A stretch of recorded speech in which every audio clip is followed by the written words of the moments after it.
Pengambilan keputusan yang etis mengenai teknologi oleh saya, Mikaela Purnama, dari Prodi Akuntansi. Isu-isu etis di tempat kerja atau lingkungan saat ini. Mengambil keputusan bagaimana kita memperlakukan orang di tempat kerja dan bagaimana kita meminta untuk diperlakukan. Etika di tempat kerja dan dalam manajemen sumber daya manusia adalah tentang hubungan kita dengan orang lain dan dengan organisasi kita. Penelitian membuktikan bahwa perusahaan yang menempatkan karyawan pada inti dari strateginya menghasilkan pengembangan jangka panjang yang lebih tinggi bagi para pemenang saham ketimbang perusahaan lainnya dalam industri yang sama. Pernyataan yang sama juga berlaku untuk hubungan interpersonal. Pengaruh yang paling besar atas komitmen mereka, para pekerja merespon bahwa faktor yang paling penting adalah keadilan di tempat kerja, diikuti oleh perhatian dan kepedulian terhadap karyawan. Semua merupakan komponen kunci dari lingkungan kerja yang etis. Parameter dari hubungan kerja pekerjaan itu sendiri mengimplikasikan isu etis karena implikasi dari sifat dasar hubungan itu sendiri. Pertimbangkan situasi di mana seorang individu setuju untuk bekerja bagi individu lainnya. Pengaturan ini menciptakan isu kekuasaan, kewajiban, tanggung jawab, perlakuan yang adil, dan harapan. Isu-isu secara khusus diselesaikan dari perspektif etis berdasarkan justifikasinya. Dengan kata lain, kemungkinan besar publik menyetujui bahwa seorang karyawan memiliki hak atas tempat kerja yang aman dan sehat. Namun ketidaksepakatan tetap ada pada diskusi mengenai implementasi, interpretasi, atau jangkauan dari hak ini. Pikiran-pikiran yang rasional dapat berbeda tidak hanya dalam hal pembenaran atas alat untuk mencapai sebuah tujuan, tetapi juga pada apakah tujuan itu sendiri adil atau etis. Suatu contoh dari isu ini adalah tindakan afirmatif, suatu hal yang pelik baik bagi pengadilan, manajer, maupun bagi para filsuf. Due process dan penyebab yang sah, jaminan pekerjaan mendapatkan dan mempertahankan sebuah pekerjaan, mungkin tujuan, sebagai aspek kerja yang paling signifikan dari perspektif etis karyawan. Due process, hak untuk memperoleh proses pengadilan yang wajar, merupakan hak untuk dilindungi dari penyalahgunaan wewenang. Dalam konteks legal, due process mengacu pada proses yang harus diikuti oleh polisi dan pengadilan dalam menjalankan wewenangnya kepada warga negara. Secara serupa, due process di tempat kerja yaitu mengakui wewenang pemberi kerja terhadap karyawannya. Pemberi kerja dapat memberitahu karyawan apa yang harus mereka lakukan dan kapan, serta bagaimana melakukannya. Pemberi kerja dapat melaksanakan kendali seperti itu karena pemberi kerja memiliki kemampuan untuk mendisiplinkan atau memecat seorang karyawan yang tidak patuh terhadap wewenangnya. Keadilan dasar diimplementasikan melalui due process menurut agar kekuasaan ini digunakan secara adil. Employment at will berpendapat bahwa jika tidak ada kesepakatan kontraktual tertentu atau kewajiban hukum lainnya yang merinci masa kerja atau kondisi pekerjaan, semua karyawan dipekerjakan sesuai keinginan atau at will.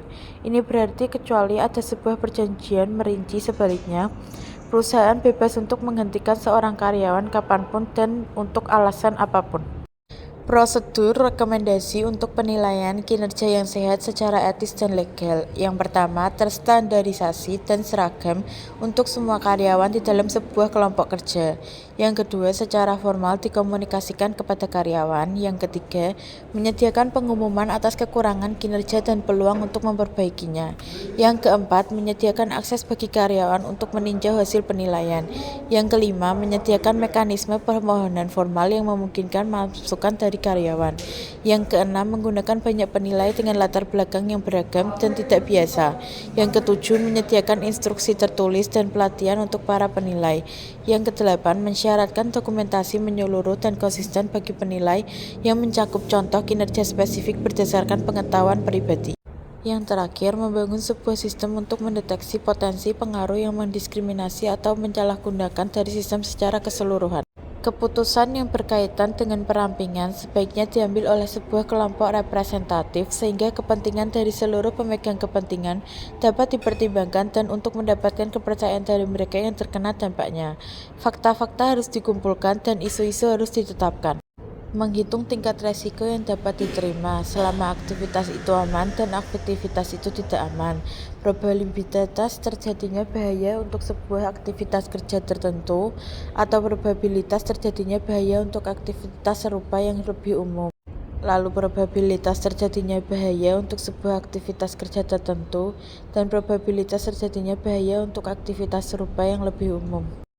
Tantangan atas pendekatan resiko yang dapat diterima terhadap kesehatan dan keselamatan. Memperlakukan karyawan secara tidak hormat dengan mengabaikan masukannya sebagai pemegang kepentingan. Mengabaikan hak deontologis dasar seorang karyawan untuk mendapatkan lingkungan kerja yang aman dan sehat. Mengasumsikan bahwa resiko di tempat kerja dan tipe resiko lain ekuivalen meski sebenarnya kedua memiliki perbedaan yang signifikan. Penempatan insentif yang tidak tepat karena resiko yang dihadapi di tempat kerja dapat dikendalikan oleh pihak lain yang mungkin mendapatkan manfaat dengan tidak mengurangi resiko tersebut. Tantangan dalam pendekatan pasar bebas pada kesehatan dan keselamatan. Yang pertama, pasar tenaga kerja tidak memiliki persaingan yang sempurna dan bebas. Yang kedua, karyawan jarang sekali memiliki informasi lengkap yang disyaratkan pasar. Kesehatan dan keselamatan etika yang diatur oleh pemerintah. Sebagai tanggapan atas keprihatinan ini, Peraturan Pemerintah tentang Kesehatan dan Keselamatan Tempat Kerja atau K3 tampak lebih sesuai dari perspektif etis. Pada tahun 1970, Kongres Amerika Serikat mendirikan Occupational Safety and Health Administration (OSHA) dan menugaskan badan ini untuk menetapkan standar kesehatan dan keselamatan di tempat kerja. Sejak saat itu, perdebatan utama mengenai K3 berfokus pada cara penempatan standar publik. Menggunakan analisis biaya manfaat untuk menetapkan standar K3, dalam kenyataannya mengembalikan kita kepada tujuan berbasis pasar, yaitu pendekatan tawar-menawar individual. Seperti pendekatan pasar itu, penggunaan analisis biaya manfaat ini menghadapi tantangan etis yang serius. Menolak analisis biaya manfaat dalam menempatkan standar tidak sama dengan menolak strategi yang efektif biaya dalam mengimplementasikan standar itu. Sebuah komitmen terhadap efektivitas biaya akan mensyaratkan bahwa setelah standar ditetapkan, kita mengadopsi saran yang paling murah dan efisien yang tersedia untuk mencapai standar tersebut. Sebaliknya, analisis biaya manfaat pada dasarnya menggunakan kriteria ekonomi untuk menetapkan standar, dan analisis biaya manfaatlah dan bukan efektivitas biaya yang bermasalah secara etika. Aplikasi global, tenaga kerja global, dan tantangan global. Sebagian berpendapat bahwa eksploitasi tenaga kerja yang murah membuat negara berkembang dapat melakukan kegiatan ekspor dan meningkatkan ekonominya. Pertumbuhan ekonomi ini menciptakan pekerjaan yang lebih banyak yang akan menyebabkan pasar tenaga kerja menjadi lebih ketat, yang pada gilirannya akan memaksa perusahaan untuk meningkatkan kondisi kerja untuk menarik pekerja. Hak dan tanggung jawab dalam konflik, diskriminasi, keragaman, dan tindakan afirmatif. Diskriminasi sendiri adalah pengadilan telah menafsirkan secara seksama Presiden hukum selama puluhan tahun sejak Title 7 dari United States Civil Rights ACT diberlakukan tahun 1964 dan menciptakan kelas-kelas diskriminasi yang dilarang. Sebagai contoh, meski kehadiran pelecehan seksual sebagai dasar untuk mengajukan tuntutan hukum merupakan hal yang baru bagi sistem pengadilan seabad yang lalu. Saat ini jarang sekali ada perekrutan karyawan baru di perusahaan besar yang tidak memberikan pelatihan standar mengenai pelecehan seksual. Keragaman bisa membawa manfaat di tempat kerja, tetapi upaya keragaman juga dapat menciptakan konflik yang baru. Keragaman atau diversity merujuk pada kehadiran budaya, bahasa etnis, ras, orientasi, kedekatan hubungan, gender, agama, kemampuan kelas sosial, usia, dan asal negara dari setiap individu yang beragam di sebuah perusahaan.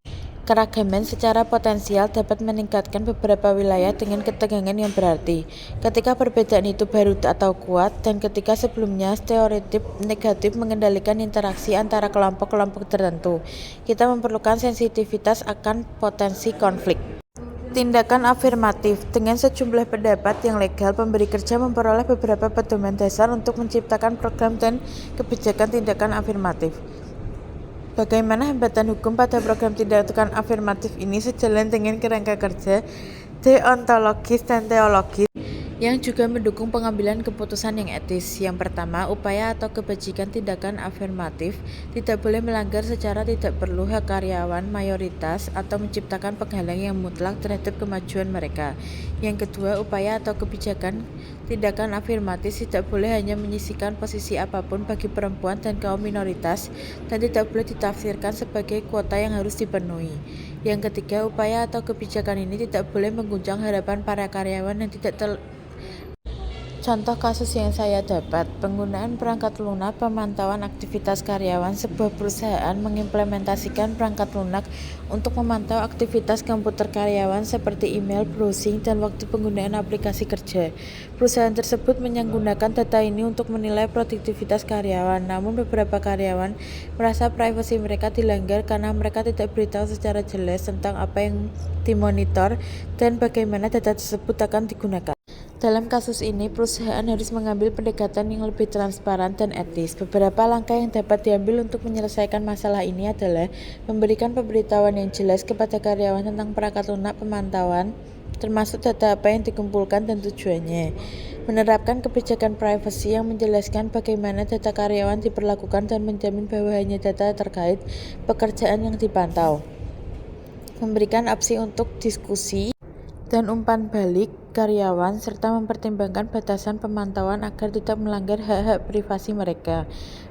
Menyelaraskan kebijakan pemantauan dengan peraturan privasi seperti UU Perlindungan Data Pribadi jika berlaku di wilayah tertentu. Sekian, terima kasih.